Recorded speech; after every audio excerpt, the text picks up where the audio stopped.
Ladies and gentlemen, we interrupt this episode intro to announce that Rad is back, baby. Somebody show this guy to the door.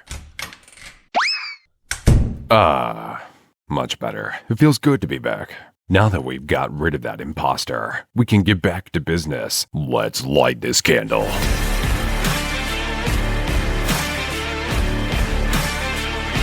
While I was away doing dad things, Bubba did the best intros he could, but it's high time that guy got back in his lane. It's good to have you back.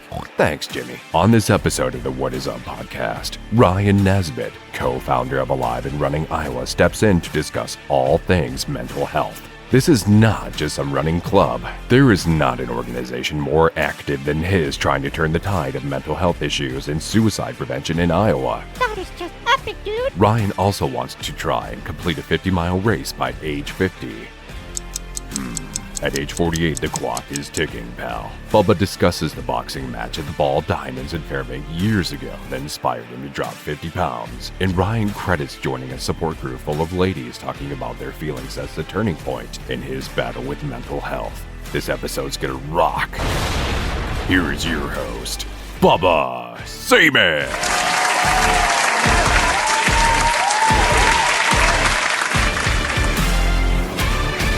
Thank you. All right, guys. I love the applause. I love the enthusiasm. Settle down, though. We got an episode to get to, okay? And I'm going to go off script here for a minute because sometimes that's just the way God works. Sometimes he touches your heart. Sometimes he prompts you. Sometimes he gets you thinking and feeling. And I'll just tell you that's exactly what happened. We're recording on a Sunday after church, and I've got just the right guy on today that can relate to this message out of 1 Peter 5:8. I'm always trying to get you guys to think, where does your hope come from? Where does your truth come from? That whole thing, I know my truth, that's garbage. That there has to be set truth and a set place for hope. And in 1 Peter chapter 5, starting in verse 8, it says, "Be of sober spirit, be on the alert. Your adversary, the devil, prowls around like a roaring lion, seeking someone to devour. But resist him, firm in your faith, knowing that the same experiences of suffering are being accomplished by your brethren who are in the world. And after you have suffered for a little while," see, tough times will come, "the God of all grace, who called you to his eternal glory in Christ, will himself perfect, confirm, strengthen, and establish you. To him be the dominion forever and ever. Amen." I love verses like that. I love passages like that, because it's honest. The Bible gives the best answers for life and why we are the way we are. Tough times are going to come. It doesn't matter if you're an atheist, a Christian, a Hindu. It does not matter. It doesn't matter if you think you got everything lined out right. Tough times are going to come for all of us. How are you going to get through them? Where does your hope come from? Where does your faith lie? And the Bible just is open and honest about that. There's so many other good verses. Greater is he who is in you than he who is in the world. The sufferings of this present time don't compare to the glory that is to be revealed. I mean, all those verses are written for those of us who have put our faith in Christ, though. That's not just for everybody. It's available to everybody, but if you haven't repented of sin and come to Jesus, then you haven't tapped into that stuff yet. And it's there and it's available no matter who you are, what you've done, what you're doing, where you're at. He's there. He's knocking on the door. If you're listening to this podcast, there's a reason, okay? Even if you don't believe this stuff, there's a reason you're listening. So maybe you want to think about that. But today, I've got a special guest in studio. You guys know I love saying studio, but it's just my basement, okay? And before I introduce him, I'm just going to ask you a question. What is the most widespread, unbiased, number one problem affecting people today, regardless of age, gender, race, social status, anything? It's mental health. You can't deny it. And our guest today is one of the most dedicated mental health professionals, advocates, instructors in the state of Iowa, probably just in general. I mean, this guy is in it 24/7. He lives it, okay? He visits all of our schools. He talks to our kids. He encourages our kids. He does trainings year-round. He's the co-founder of one of the biggest suicide prevention organizations and events in the state of Iowa, the Alive and Running 5K for suicide prevention and awareness. But in my opinion, this is where it gets real. It's not all his training and his certifications or certificates or his countless hours of service that make him an invaluable asset to turning the tide of mental health problems we're dealing with today. It's actually not that. It's the fact that he's been there himself. You guys have all heard me say and repeat this phrase time and time again. A necktie and a degree does not make you an expert. I'm usually talking about politicians who act like they know what's going on and they know the root causes. No, unless you've been in it and experienced and done it, I want to hear from those people. That is really where the experience comes from.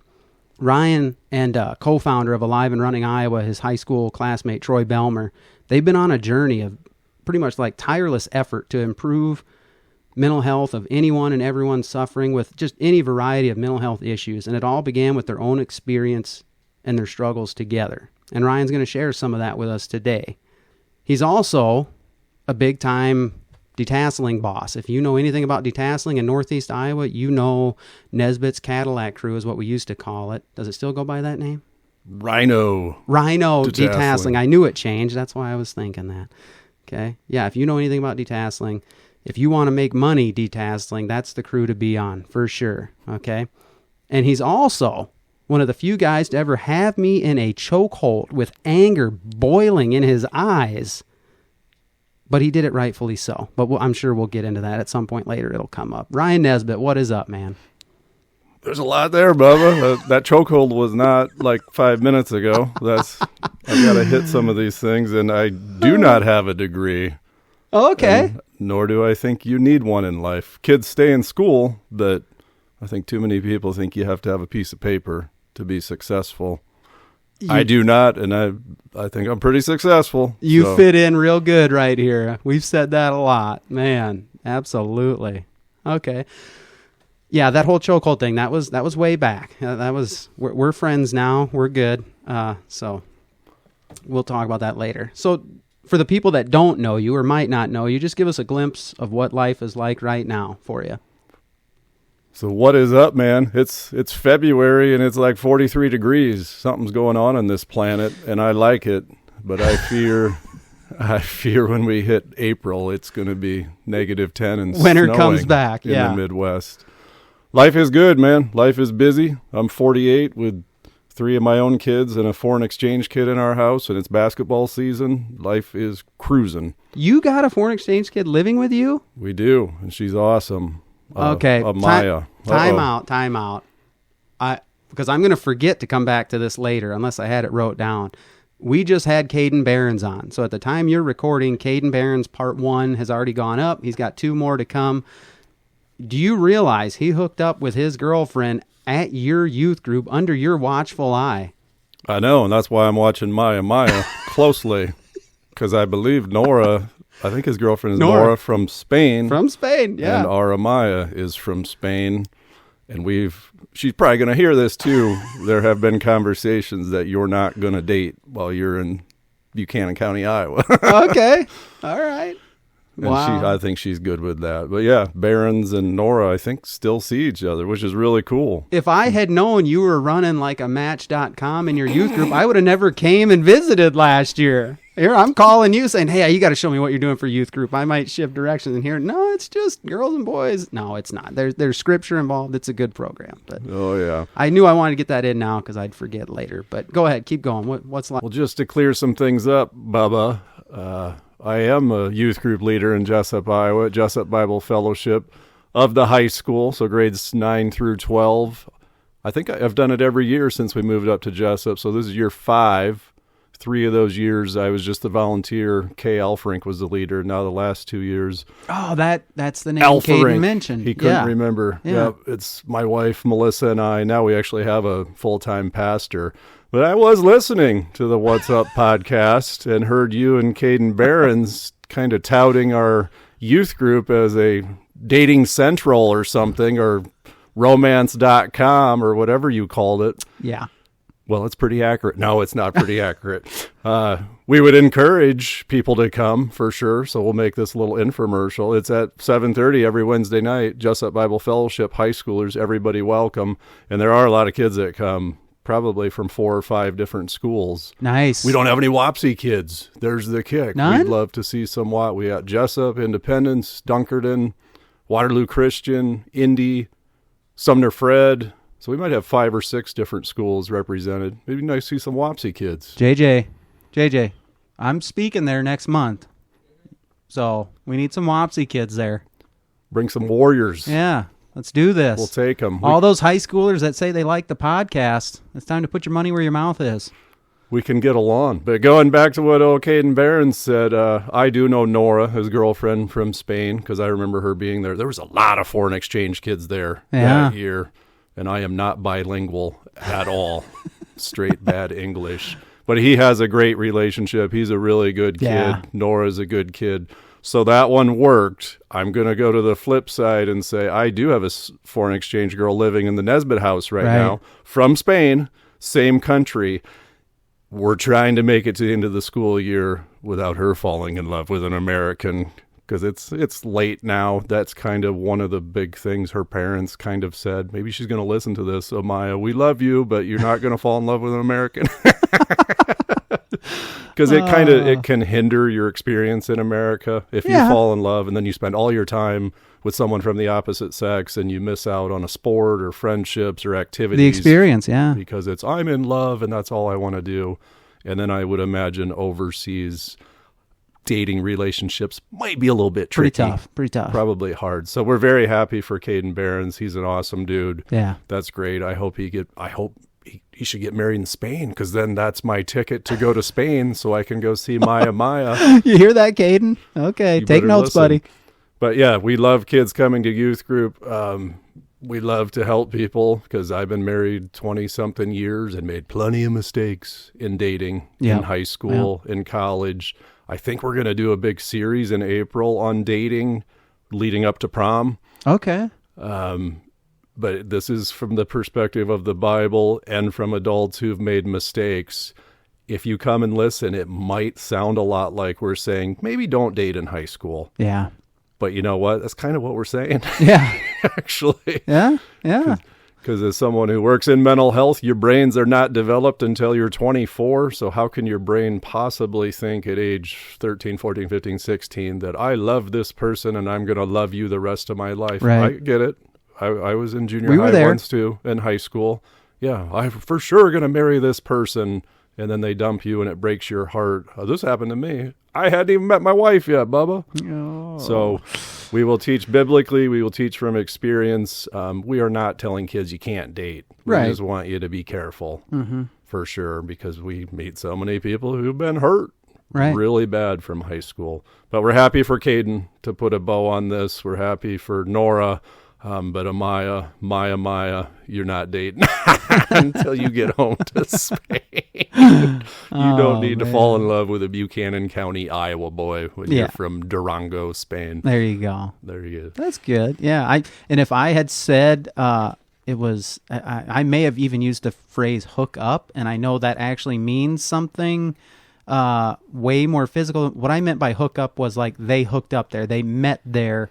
Or whatever. I didn't mean actually hook up at Jessup Bible Fellowship Youth Group. It's not that kind of program. I've been there. I've seen it. I took notes as how they're doing it and why it's successful, why they bring the kids in, and I'm looking forward to next month. I'm looking forward to coming back and sharing a little bit with them, see if they remember me, and let them know that they actually partly inspired me to start what we're doing right now. I hope they find that as a compliment. So. That's a good thing. Check it out, guys. If you're in that high school age, Jessup Bible Fellowship Youth Group, Wednesday nights. What time? 7:30 to 8:45, but kids start showing up at 6:30 because we have pool tables, ping pong, couches, nice game rooms, Pac-Man. The sanctuary it's a different sanctuary. It's like carpeted. They move chairs out. They bring out basketball hoops. So there's really something for everybody. Socialization, a little bit of physical activity.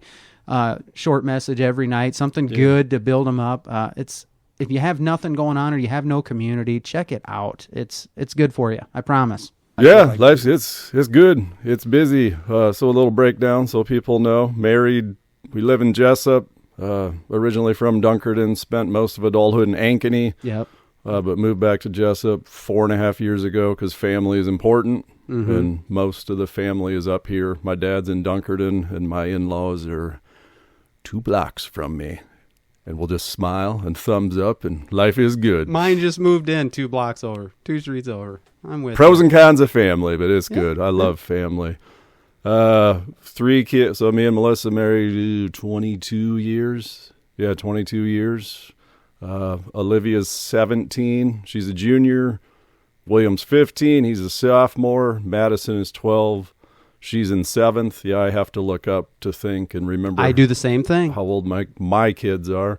And then Amaya from Spain is 16. She's a junior and is going fast. As soon as school's out, she'll go home. So we got about 4 more months. But she will be our child for life. She's our kid now. That's how it should be. Yeah, absolutely. So I'll get to go to Spain someday. I'm Nice. excited someday.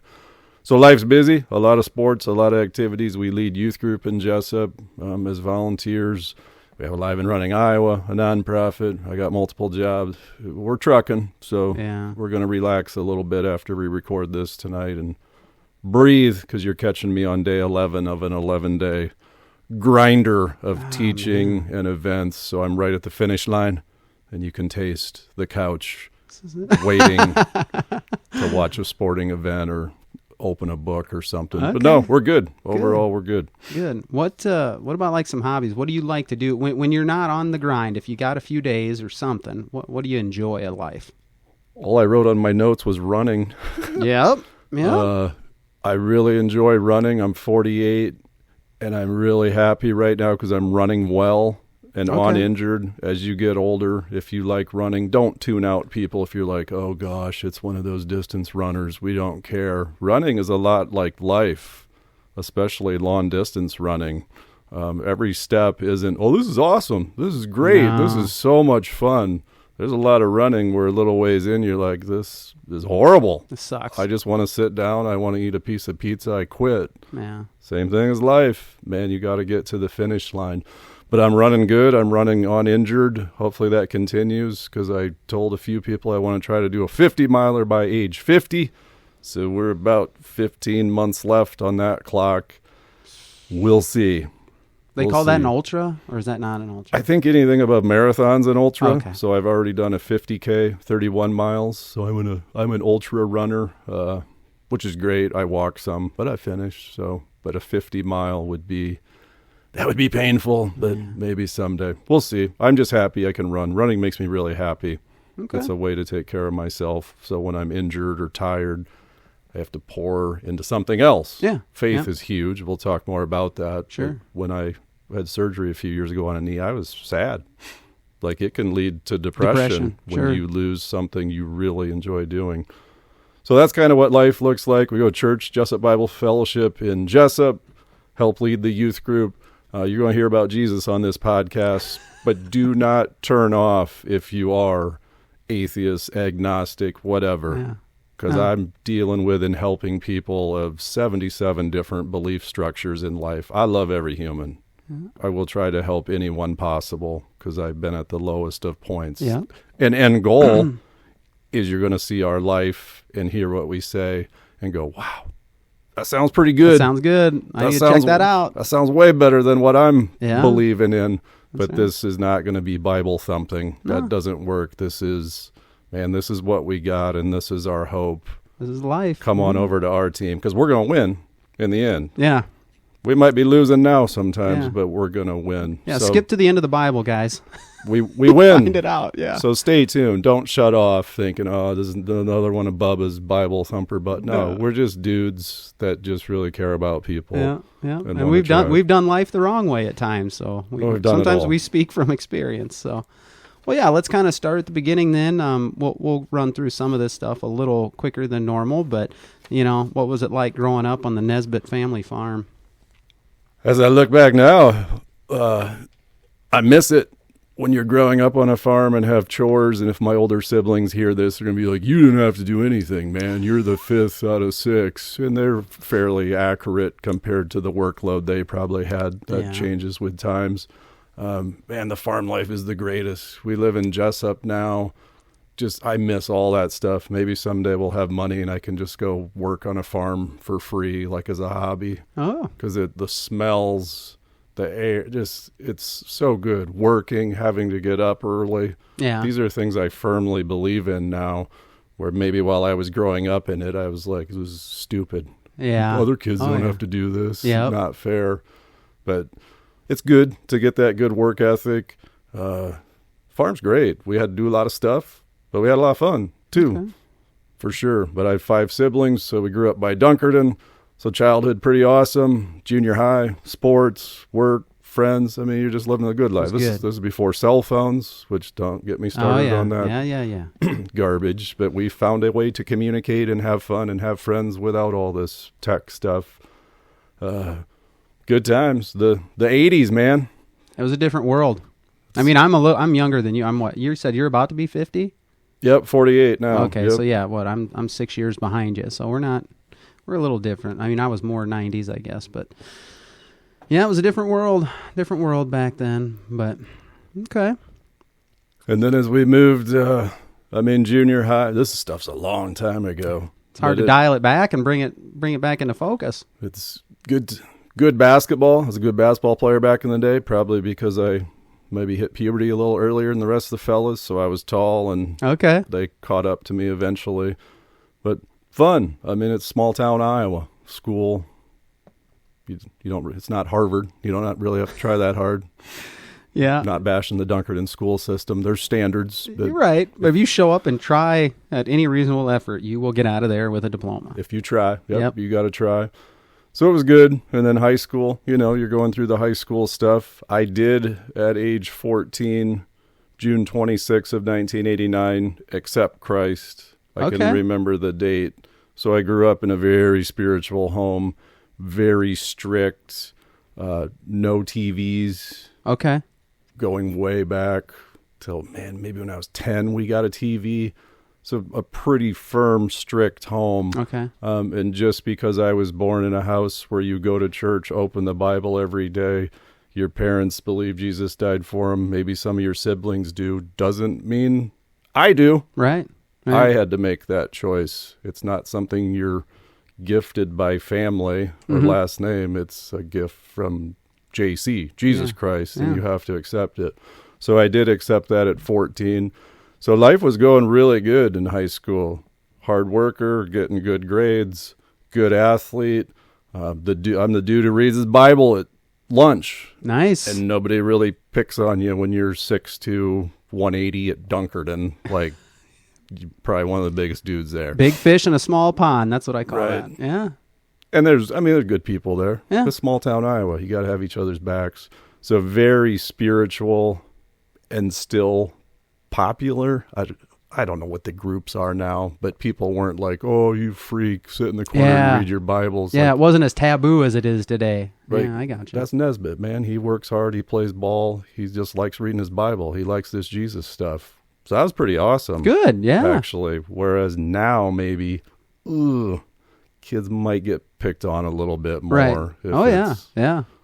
If you can even open your Bible in school. Probably not. Yes, you can. We've discussed Christians' rights in public school, and we do the top 10 list. Yes, you don't check your Christianity at the door. If it's non-instruction time, you can read your Bible, you can pray, you can share with others, you can do reports and papers and assignments on biblical events and figures. You don't check your Christianity at the door, but you can't, while the teacher's teaching, start up and giving a sermon or go over and share it's got to Right. be at the appropriate time. But yeah, they have rights for sure.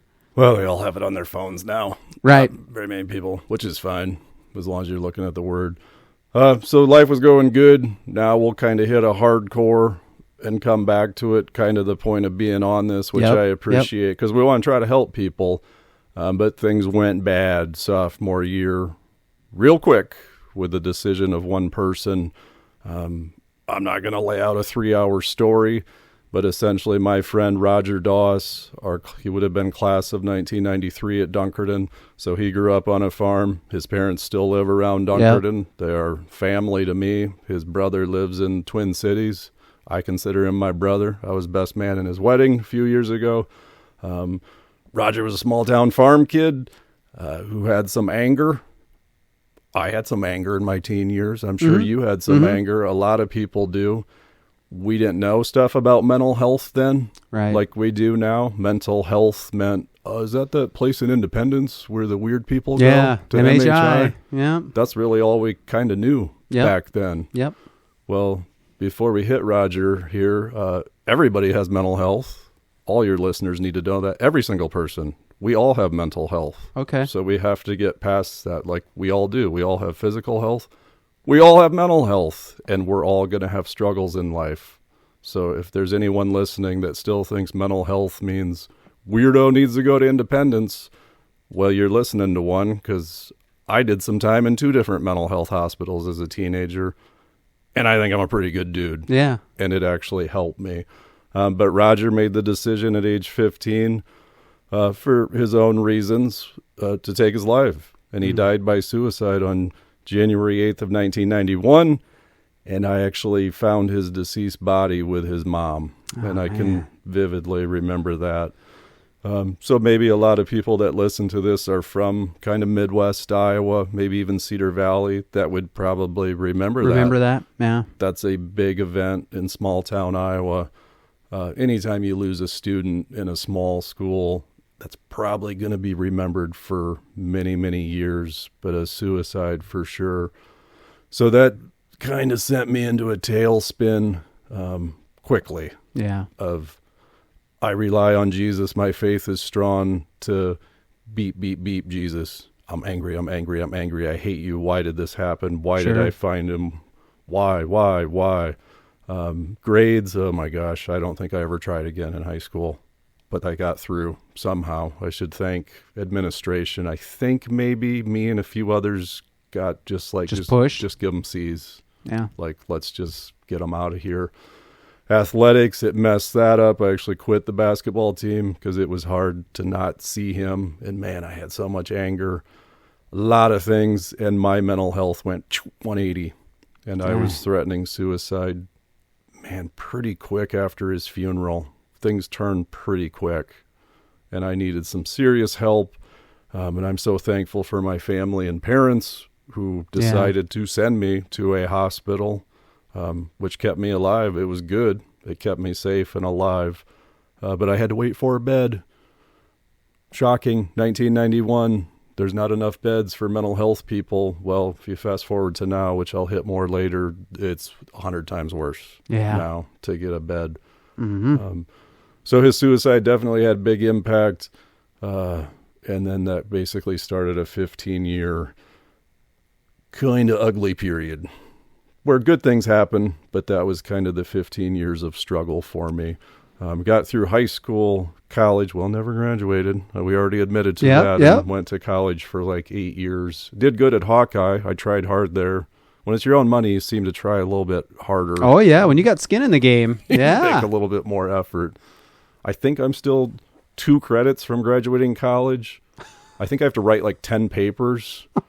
I'm waiting till I get older, and they're like, this dude's done a lot of good stuff in life. Just give him the piece. They're going to grandfather the honorary. me. Yeah. Okay. I'm still waiting. So maybe somebody important is listening to this that has ties at the University of Northern Iowa, and they're like, yeah, they got a nonprofit. That dude's always helping people. You find those right people, and you get their email address, and you start slipping them, you know, headlines of what Alive and Running's doing. Just give me my piece of paper. But I also use it.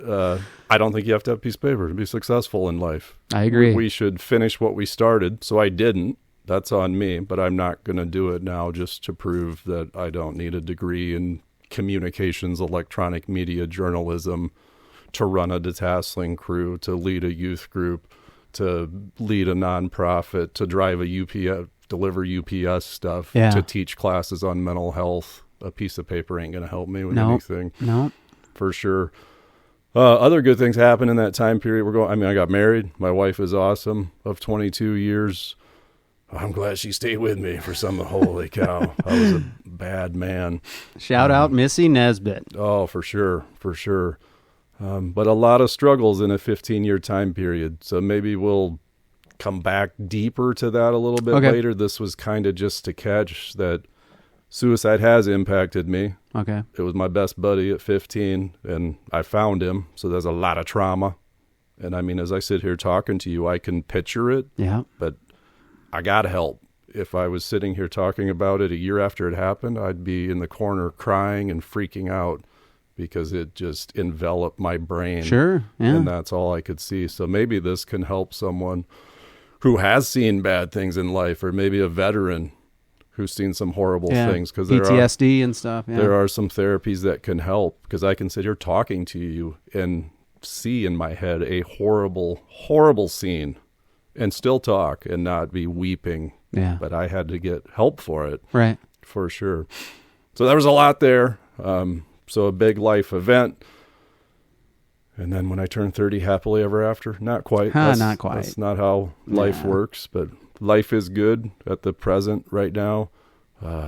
It's just fast, man. When you're in your 40s and your kids are teens, you know, it's February. Now it's March. Now it's April. Now it's this season. Now they have a job. Now, oh my gosh, they're in college. And like, what happened? Where'd it go? When people say, oh, it goes fast. Because what, you got 4 and I got 4, right? 3 plus the 3 Spaniard. plus the exchange. Yep. Okay, yeah. But so, yeah, people always tell me, oh, it goes so fast, doesn't it? And I was like, I remember when they're in diapers and they're like 1-2 years apart, it does not go fast. Sarah was working nights. I was working during the day, so we didn't have to put them in daycare. No, it did not go fast. It was a grind. It was everything. But then, once they get out of that, and it's that later elementary, junior high, then it goes. It really does. But so you were down in Ankeny. You come back to Jessup, be closer to family and everything. And you get plugged in over at Jessup Bible Fellowship. And I got some friends over there, and I heard you were coming back, and I said, yeah, if Jessup, obviously you're going to find out about that church or whatever, but it seems like people either, it's kind of that church or whatever, or they go to Cedar Falls, Prairie Lakes. But you guys at one point were looking for a pastor, and I was talking to these friends of mine, and then I think at that time, somewhere in there, you came in the mix, and I was talking to you and Rad, who does the intros for the podcast. And you guys were talking about you're looking for a pastor, and then you've got this guy who moved into town from California. He feels called by God to lead a church, and I was like, oh, sweet. You guys gonna get that in the works, get that going? And both of you guys were like, it's not that easy. And I'm like, well, what do you mean it's not that easy? You have a guy who says he felt led to Iowa from California. He's qualified to lead. It should take like one meeting with the elders, find out if this guy's the real deal, if he is a believer, if he's if he meets the standards in 1 Timothy and all that good stuff. Like, why would you? And then you guys started telling me about like this whole process, and you got to go through this company. And I was like, what are you guys doing? It needs to be and I'm no expert, but biblically it should be, the congregation decides, the elders and leadership decide, and eventually you guys end up settling on this guy, right? Give me some explanation on that. I'm speaking a different language now. I'm going to respond as carefully as I can, because a lot of people who go to my church are probably going to listen. I'll start with sometimes God's prayer answers are yes and really slow. Yeah. Because we as humans make the process really slow, possibly. Okay. So we got the yes. It just probably took a little longer. Way longer than it should have. Pastor Clint's awesome. All that stuff you said was true. Okay. We're trying to attack Jessup for Jesus. Tough town, man. Yeah. There's a lot of tough town, but it's a very Catholic-based, historical, not a lot of last names. This is who we are. This is what we do. Yeah. So we're trying. We recently bought popcorn at basketball games, and we give out free popcorn. We do little stuff. This is from the church. So everybody likes popcorn. Yep. We'll take your free popcorn. I didn't see any new faces at church today. They sure ate the popcorn. Dude, the results aren't up to us. We're supposed to be faithful in our obedience, and the results are up to him. So you're doing it right. So we got the pass. I mean, I think we prayed over every house in the whole town and gave some sort of door hanger of here's when church is, here's when our youth group. So there's effort. Yeah. I mean, that's up to them to respond. That's right. That's pretty impressive to pray at every house in a town of 2,500. Yeah. That was some feat. I think when we prayed, I was running. I was run praying. Does that count if you're praying? I was doing like loops around neighborhoods praying, then go somewhere else. But every house at least got some sort of 15-second. Sure. Which is great. Sure. I love when people pray for me. Yeah. Because I need it. Yep. I love it. We all do. Well, yeah, I'm glad you ended up getting him. I met him. I met him before he got the job. I think we were hanging out down at when Jessica. I don't even think her and Rad were married yet or whatever, but we were hanging out down in the basement at Parkview, and they had him come over, him and his wife and stuff. So I met him, and I was like, yeah, I think this guy. But that's all right. Every church has their own process or whatever. But I'm glad you got him. Okay, so things are pretty good. You're back in Northeast Iowa, Jessup area. You got away from the big city. You got a good church you're plugged into. You're trying to reach people, trying to serve God. I mean, that's really all dads and husbands. I mean, that's what we're called to do. So that's what we do. But this alive and running Iowa thing, you and me weren't really buddies or anything up until this thing got going. At the time you launched, you and Troy started this thing, the first event, what was that, 2010? 2010. Yeah. 2010. I had just come out of some marital issues. Me and Sarah were struggling, and I was getting into alcohol and things I shouldn't have been doing, especially not as a leader in the church and things like that. So we backed away from the church for a while, and I was getting into boxing and MMA and all this stuff. And long story short, I ended up getting into a boxing match here in town, and the local town kid beat on me pretty bad for 3 rounds, I guess they say. I don't know. I'm a little biased. I didn't think it was that bad, but and word got back around to me that somebody had referred to me as the fat kid from Dunkerton. And I was like, well, that's it. So then me and my buddy, we started working together. He was an amateur boxer and stuff and lost a bunch of weight. And then he got out. He's like, yeah, this kind of sucks. He started running. Yeah. And I was like, I hate running. I don't like running. We had to run the mile in high school. Couldn't hardly stand it. It sucks. And he's like, well, today for our workout, you're running 9 laps around the track. I was like, a mile is 4. Right. And I would do that once a year. You're asking me to do more than double that. And he made me do it, and I almost threw up and all that. But then it was, once you realize if you eat a little less, because I was, 250, 260, you eat a little bit less and you exercise, the pounds will fall off of you in the beginning. And so I started running, and then I hear, oh, there's this 5K in Dunkerton. And I was like, yeah, I could do that. Let's do that. And we're talking 2010 was paper bibs, no chip. Right. People are tearing off the bottom, putting them on the coat hanger as you finish. Old school. And that's kind of how I was like, oh, okay, yeah, I remember this guy. This is the guy that choked me out at a basketball game. But we'll talk about that later. And so then I would come back to that every year. So you had launched Alive and Running. You and Troy had launched Alive and Running before you ever even moved back. You were traveling back every year. So let's talk a little bit about Alive and Running Iowa and your suicide prevention efforts. Yeah, let's get that. But as I get closer to 50, anytime a thought comes in my head, I have to share it or I'll forget. Oh, me too. You're talking about running and shedding pounds. I mean, it's a fact. It is.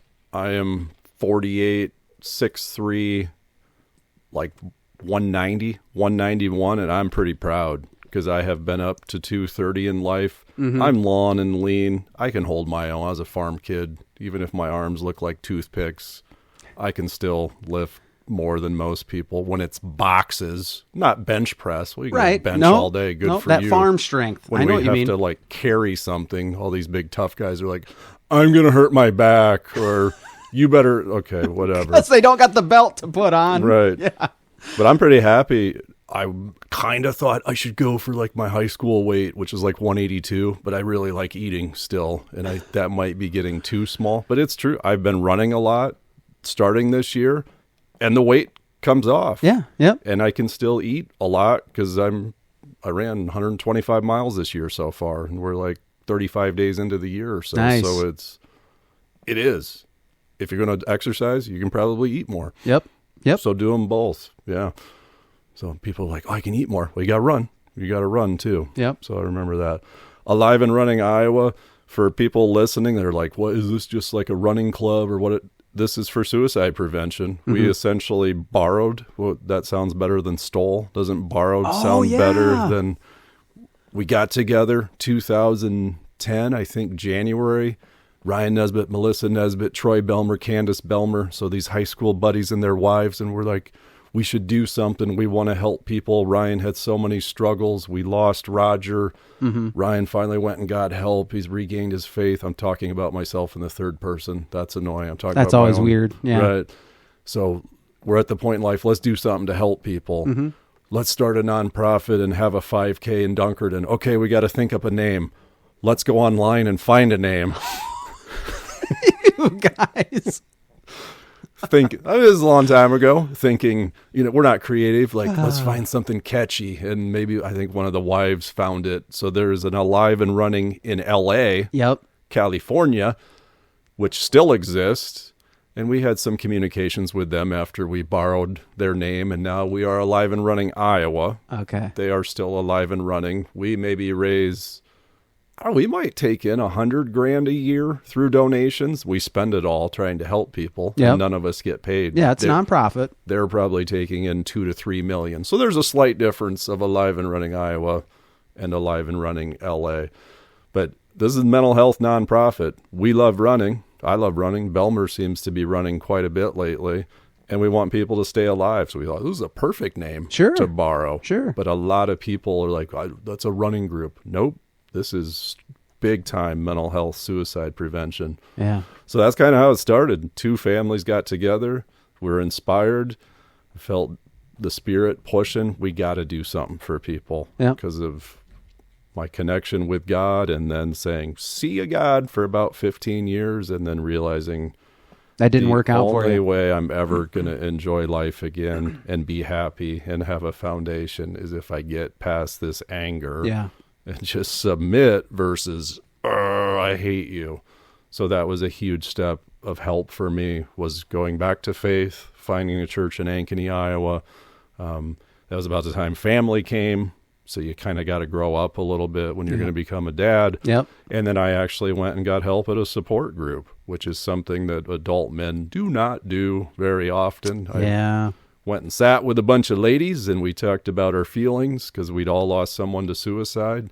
Huge help to me at that time. Huge relief knowing I'm not alone, knowing there's other people, and they kind of become your family. Yep. It's not a family you want to be in of, I lost my son to suicide, Right. or I lost my husband, or I lost my friend, but you kind of unite in your grief, like we got each other's backs. Yeah. So that was powerful. And that's kind of how the tide turned, and we created Alive and Running Iowa. And then we had an event in Dunkerton, and yes, the paper bibs, the cheapest ones possible, and tear off the bottom and put it on a hanger. Yeah. And let's try to keep these in order so we knew who finished in what place. Good and grief. then we should have took a picture because we didn't write all the stuff down. And my mom, before she passed away of cancer about 10 years ago, was taking all the stuff off the big cardboard box before we had it all recorded. I about had a heart attack. Wow. It's hilarious now. Great memories, but we had no clue what we were doing. It took us like 100 times run around town just to get 3.1 miles. Yep. So now I will never change the route because of the amount of time we put into getting it right the first time. It's a good route. And some people complain, it's only 2.97. I'll say, you got to be running through people's yards then, because I'm a really good runner. I've ran that route hundreds of times, and I do it. It's dead on 3.102 or whatever it's supposed to be. Yep. So. Yeah. Yeah, I don't. So you were coming back every year to put that event on until you guys moved back to Jessup. It's been cool. How many were there the first year? Do you remember off the top of your head? It was in the 400s, 440. Sounds familiar. So we were shocked. We thought it would just be relatives and maybe some classmates. So 440 was like, okay, cool. And then this is 2024 now. This will be year 15. Yeah. So over the course of, and 1 year off when that C word came around, and we all had to stay away from each other, allegedly. We're not even going to talk about that. I shouldn't have said allegedly, but we'll just keep moving forward. Life moves on. I will throw in the worst thing you can do for a planet of humans for their mental health is tell them to stay away from each other. To isolate them, yeah. And that we will see repercussions of that for generations. Well, now. you're speaking from experience. You're in mental health all the time. You quickly, you were letting me in on some of this stuff you see coming as far as mental health downfalls. and not just the lockdown thing, the other issues, the gender stuff, all this, social media stuff. Like you've kind of always tipped me off a little bit. Like there's stuff coming, this wave of mental stuff that he says, you're like, Bubba, you don't even know, it's so bad. You have to, and I mean that kind of stuff, just little words like that you've said to me over the years has really, prompted me to make sure I know as much as I can what's going through my kids' minds, and make sure keep trying to ground them in the Word of God, because that's the only truth there's going to be. These other roads we're talking about, these other ideas, these other philosophies, you go down any one of them, and that means they will never stop changing. Truth never stops changing in any of those things. The Bible is that foundation. Jesus says, build your house on my foundation. It's going to withstand anything. But if you go any other route, it's like building it on sand. When anything changes, you're not going to stand. So, but yeah, it's been cool to watch Alive and Running. I stayed on the fitness train for quite a while, and so I would go every year because that was my very first 5K. And I think we'd even meet up at the Jessup one. You'd come back home, and we'd run in the Jessup, the Farmers' Days and stuff. And but it was cool to watch that event grow. You drew in obviously family, and then you drew in the fitness crowd. Some of them, when they just look at the calendar and say, hey, if there's a 5K, I'm going. Okay, it's in Dunkerton, I'll run it. But you also drew in the people who struggled with suicide, affected by it. They just wanted some community. And man, that's where I always say on this podcast, the Bible gives the best answers for how to do life. It's weep with those who weep, rejoice with those who rejoice. And you were just providing community for people. And then that developed into the Friday night thing, ceremony and stuff. And it just grew and grew. I mean, that one year, did we hit 1,000? I know we've come close before. You always try to hurt my feelings of. We did hit 1,000. You can't tell me. It was close. With I like 987. Okay, I'm pretty like OCD official. Okay, and I was like, tell 13 people to go run it again or something. But to me and any other normal human being, we're gonna say 980. That you drew 1,000 people, and that's crossing the finish. Yeah. 1,300 That's people what I'm will saying. register. Some don't show up. Some show up. Like, I'm just going to clap and cheer. Yes. But I used to be so gun-ho. We got to get 1,000 across the finish line, which I would still love to do. We're there to provide hope and help people. Yeah. It's just this unmet goal I have. Like, how cool would that be if 1,000 people finished in Dunkerton, Iowa, a town of 773 people, finished a 5K? That's huge. But I might have to let that go because now we offer a 1 mile route. People can take a shortcut. So I don't consider that an official 5K. But any of the years I was a part of it, it's, man, this is a ton of people converging on one central location there at the Gospel Hall. So I knew without a doubt, like we were constantly, or you guys were constantly bringing in 600, 700, 800, 900 people. And yeah, then the numbers, they go up and down, but it doesn't matter. Now you guys are in this stuff year round. Your impact in that space is so much larger than just that one day event. I watched you bring in these different speakers over the years, and I've just seen the way you and Troy and the wives you've grown that thing, a nonprofit out of, for no accolades of yourselves, just to help people, reach people, and you don't hit them over the head with the Bible. You have speakers share their testimony. You have all these different things. You do mention the gospel at some point when that mic's in your hand. You do. And you asked me to come on board a while ago and just help out with the food stuff when Barb got sick. And so we've been involved with it ever since then, but that was right after we lost Pastor Tommy to suicide. And I remember thinking, I was like, man, I wish he never had to ask. And you don't like doing interviews or whatever. So one year you sent Dennis Miller with the paper. You said, go talk to Bubba. He's the one you want to talk to. And it's like, I don't do anything but the food. I'm the snack guy. You don't come talk to me. Well, he talks to me because, we were now involved as a church because of Pastor Tommy. And I remember saying that, like, I wish he never had to ask. And what I meant by that was, I wish Barb didn't get sick, but I also wish you didn't think of us because you knew right away these guys, if they're a Bible believing church, if they're human beings with a soul, they're going to want to help out with this event now. They are now affected by it, and we did, and we are, and that's the way it is. But I kind of just wish, I wish you never had to ask. So that's just the truth of it. I took advantage of you because I know good people that are following Christ will say, we'll help. Yeah. Yep. You got to know the right people. I didn't take advantage of you, but it's always good to have a circle of people in your life who you know, oh man, this is going down. Oh, I got like 30 people I can talk to, and they'll be like, I got your back. So I knew the church in Dunkerton would be like, we're in. Yep. It would be a simple, not even, we have to think about it or pray. No, we'll do it. We'll find people. You just do it. That's how small town churches are done. You don't got to go in front of a board. You don't got to do anything. We can just get things done. Because in the beginning there, when you guys were commuting back and forth, you'd bring up your youth group from Ankeny. Yeah. And you'd sleep on our fellowship hall floor. And I mean, you guys made it work. It was a rough weekend, and I know it's still a stressful weekend, but you know you're doing something good. But it's easier now that you guys are here and you have your own church. But yeah, it was interesting getting involved, but it's really been cool to watch it grow. Some of them speakers you've had over the years. I remember the one Native American guy talking about how bad that is on the settlements and things and what he's doing. Yeah. Oh, that was awesome. That was great. And of course, last year, I'm drawing a blank. What was her name? Emma. Yep. Emma from Louisiana. That was, wow. And then having her come into the schools and share her testimony and her, the 911, my kids will tell me. I remember the one year Timothy came home right away and he said that was the best mental health day we've ever had. And I can't remember if that was 3 years ago. I can't remember. But so you're definitely, it doesn't matter if you ever hit 1,000 runners at the 5K. You guys are making an impact year round, much bigger ways than just that. But it's definitely a cool thing to be a part of. So if you guys have any interest in that, that's every summer around Father's Day weekend, right? We never move it too much.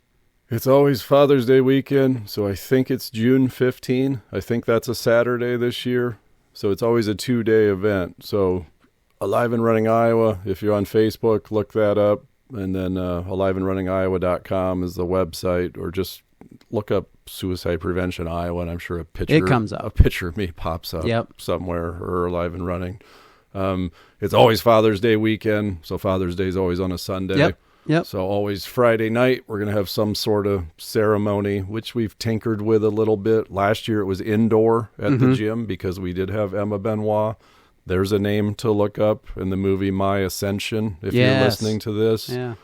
She's actually coming back to Iowa in March to hit Manchester, Upper Iowa University in New Hampton. Awesome. I won't tell the 10-minute story of her, but dig into it. Emma Benoit, My Ascension. She can change lives. Yeah. Because I've seen it happen in person when she's been here. But we always have something Friday night. Not sure if we're going to stay inside, outside. We have to talk soon because you don't have to mess with rain and lightning and bugs if you're in the gym. Yeah. But it sure is nice watching the sun go down when you're outside on a Friday night. That night is more for people who've been affected by suicide. Right. That's kind of the we're going to cry, we're going to hold hands, we got each other's backs night. We're the 5K the next morning after some of us sleep about 2 hours. And then you don't get much, do you? You bring the coffee. That's more, you always bring the coffee. I appreciate it. That's more like a community, like there might be some really good runners there, like, sweet, I'm going to win and I'll get a free pair of shoes because they always... And it might be like a cross-country team that shows up like, hey, this is just a great summer run. Yep. But there's going to be a lot of people there that are, oh, man, we did lose someone to suicide. Let's walk or run this together. Yep. But that morning's a little bit more light. There's some tears, but there's a lot more laughter, like community. It's kind of fun, actually, because I get to see a lot of people that I see once a year. Yeah. And it's great. And there's a ton of food every year right after, and that's thanks to you because I send one email a year and you're like, don't worry, man, everything's all covered. Covered now. And then I see you the morning of and I'm like, yep, he's got it all covered. Yep. I appreciate it. That's no problem at all. It took time to get there though. It was hard Barb did an amazing job. She did way more homemade stuff. The Gospel Hall helps out a tremendous amount. Yep. But the ladies, they would just bake and bake. Barb would start freezing muffins and cool muffins, like strawberry rhubarb muffins, things like that. And we could never fill her shoes. But it's good. Well, so nothing against you, but nobody can. Yeah, That's nobody a can. Pretty high. Yes, I sir. haven't had a whole lot of food my entire life from restaurant, other country, anywhere that touches mom's, which is impressive. That's right. And it's also impressive. I only weigh 191 pounds because the amount of food I've had in my life, I should weigh like 4. Well, We ate good, man. a good farm mom knows how to cook, but the kids know how to work, and that's a good balance We right sweat it there. off. So yeah. All right, but Alive and Running, if people aren't runners or they don't want to, they don't dig the big crowds, or that's just not their thing, or they're a little tentative, about some of the stuff we were talking about, the Friday night ceremony and stuff. There's all kinds of other things. You guys are active year round. What's some of the other stuff that you guys do? Yeah, well, there's stuff coming up. I know when we're recording this. I'm not sure when it's going to be out, but February 26th, I think the last Friday of February 2024, is the Waterloo Blackhawks hockey. Which Hockey night. I would love to go watch some more hockey. I don't think I've been to one for like 20 years and probably got kicked out, most likely, a long time ago. But it'll look a little different. I think it's the last Friday of February. But always look up our website or Alive and Running on Facebook. So I don't have all this stuff in my head. Right. I didn't bring my paper calendar with me. It's just like mental health night at the hockey night. So we'll just have like a table and hand you bracelets and bags, and you can stand and chit chat, and people would realize, oh, these are like real human beings, and not wearing a suit and tie. And that dude is like 6'3", 190, and Troy Belmar is pretty strong, pretty for jacked. a dude that's almost 50. Yeah. And they'll realize, oh, these are just human beings trying to help people. Yep. Like, we should be a part of this movement. Early March, that Emma Benoit from Louisiana is coming back to Iowa. Sweet. So she's going to be Upper Iowa University, Manchester, and New Hampton. I got all the dates mixed up in my head. So all that should be on Alive and Running Iowa Facebook. Great opportunity. Great young woman in her 20s who in high school attempted suicide, and she's alive, and now she's kind of the face of suicide prevention for the whole country. Yeah. And I'll tell you, she's a firm follower of Jesus. Awesome. Pretty quiet about it when doing presentations because she's trying to reach everybody. Yep. And this gets tricky for me too, teaching a lot in schools, because I'll be honest, some places you say Jesus and they're like, turn the mic off. Yep. So You're not coming back. You got to dance with the faith line. Then if kids come ask you questions alone, then I'm more like, oh, Jesus is my rock. Right. But I have to be careful because I'd like to go to other schools and try to help them with mental health. What else is happening Alive and Running? I mean, someday we would love to do like a golf fundraiser. Okay. That just takes people, and I would like to just show up.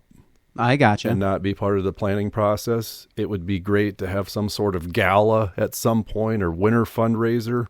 So if anyone is listening to this, like, oh, I got tons of time and I know how to organize events, and this would find me. Yeah. 641-990-4957. Oh my gosh. It's on websites. Don't worry. My phone number's on a lot of websites, so people call me. But the main, that's just kind of the events. Alive and Running is kind of everywhere. Yeah. This is not just a 5K in June. This is not just a hockey night. I've been to Wapsie Valley School like 11 times since moving up here, whether it's teaching an actual mental health class, whether it's being there for their mental health day and just taking walks with kids. Yep.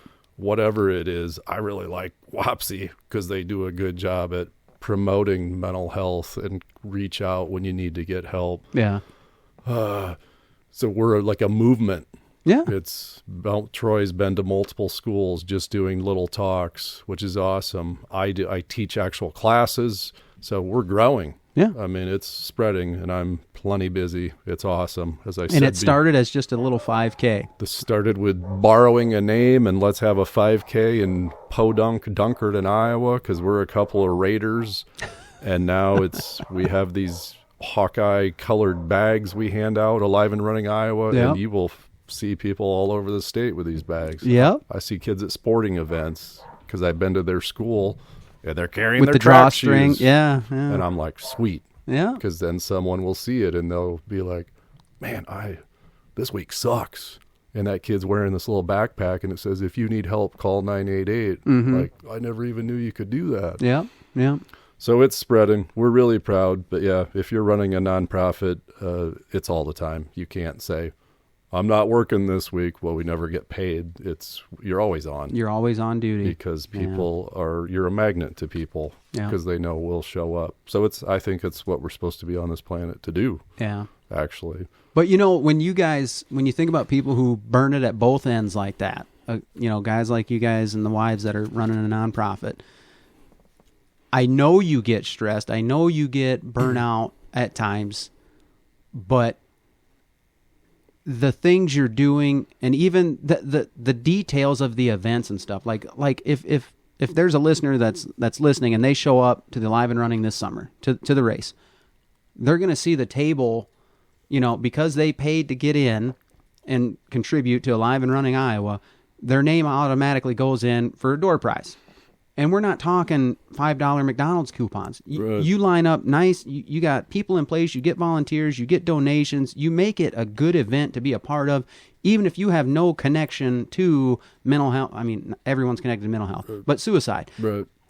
You make all these details I see, make it just a good thing to be a part of, and people, it seems to me like are drawn to. People want more of something good, and it's a good event, and it's just been cool to watch it grow. But one of the things I tell my church too in the beginning, when you said, "Hey, I need someone to take over the food for your mom," I remember telling people, I was like, "Guys, this is something I'm going to ask the community. I'm going to keep putting it out to the churches. If none of them step up, you know how this ends." And so of course no one took it over. I was like, yeah, it's us guys. We're the ones that need to have this role. And I would tell them, I was like, guys, this is I race at least one race every month. That was back when I was running really good and in triathlon and stuff like that. I said, this is the only race I've ever been a part of that prays before we start.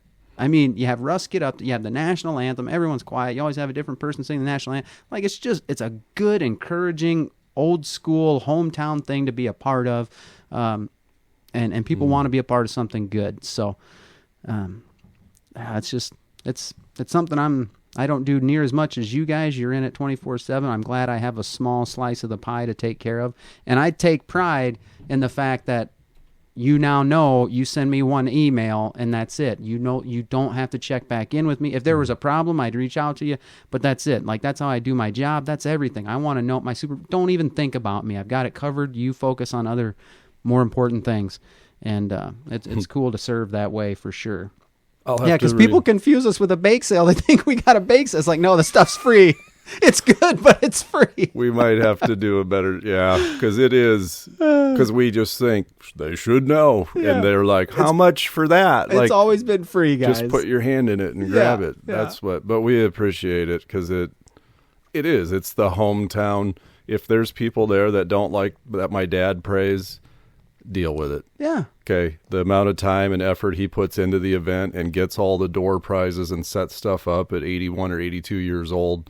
If he's going to pray for a minute because he believes Jesus is the only hope in this world, and I believe the same thing, you can sit there and look at the ground for a minute. Absolutely. Yeah. Okay, that's your choice to not believe, but we're going to pray before Live and Running because the hope is in Jesus. That's right. I will still support you and help you if you have mental health struggles and you're thinking about suicide and you think there's no God and you call me at 2 a.m, I'll talk to you. Yes. But don't get offended that my dad prays before the event because that's a part of who we are. Right. That is one of the main reasons I started this thing is I wanted to remind people there was a time where we could disagree on something and still communicate, have a relationship. Just because you disagree doesn't mean we need to rant, rave, protest, boycott, even though I'm into some of the boycotts. But it didn't used to be that way. Right. It didn't. Now it just seems, that's how battle lines are. It's like, no, that's not true. That's not true. So if I protested every time somebody hurt my feelings, I would be just protesting all the time. All the time. So I can choose to do that or try to help people. But if you want to know more about Alive and Running, I gave my phone number. We gave the website. We gave Facebook. Look up Alive and Running Iowa. But we love people. Yep. I've been at the point of finding my friend dead from suicide and struggling, and at my own point of being pretty close to death by suicide. So I've seen a lot, done a lot, and the big goal is to help people. And I love meeting new people. I'm meeting people all the time, and I'll sit and listen to you. And I'm not a counselor or therapist. I don't have that piece of paper. I'm just a human, just like Bubba, and we will make the time to show up for people. That's right. You don't do it if you don't care. You know what I mean? We're not getting rich off any of this stuff. We do it because we care. That's it. So, man, if you guys, if you're listening and you want to know more, look up Alive and Running's website, look up their Facebook, get in touch with Ryan, get in touch with Troy, see what everything they got going on. You'll find pretty much everything you need to find on their website and their Facebook page. That'll definitely steer you in the right direction. If that's not enough, reach out to me, send me an email, whatisuppodcast@gmail.com. I'll get you in touch, get you in the right places, reach out to them. They're not hard to find. You type it in on the computer, it comes up. So, if you know anybody who's dealing with that, like he keeps talking about Emma Benoit, man, she was, think about it, teenage girl, high school, social media, pressure, influence, all those. If you have any kids like that in your life that are struggling, look up My Ascension, okay? Look up her story, watch her video, listen to her testimony. If you know anyone else who might be encouraged by something Ryan said today, having maybe, found someone who had committed suicide and they're still struggling with it. Ryan says those images don't go away, but he has gotten the help he needed to learn how to sit here and talk about it and function as a human being and be a dad and be a husband. Some people, they're not there. They're still struggling. So share this podcast with them. Let them listen to somebody I consider an expert, not because of their qualification, but because he's been there. Like I said at the beginning, your experience, that's the people I want to hear from. Who's been there? Who's done it? Who knows what we're dealing with? Those are the people you want to hear from. And Ryan's one of those guys. Alive and Running is one of those organizations. So I appreciate you guys listening.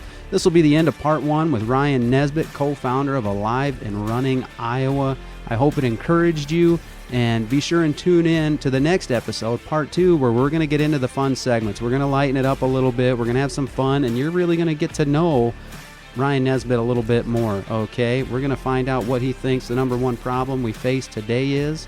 You're going to learn one thing that he definitely loves and appreciates about Melissa Nesbit, his wife, and we are going to talk about one thing he might choose to delete from the world if he had that power. So if you want to find the answers to those questions, tune in next time when Ryan Nesbit shows you what is up.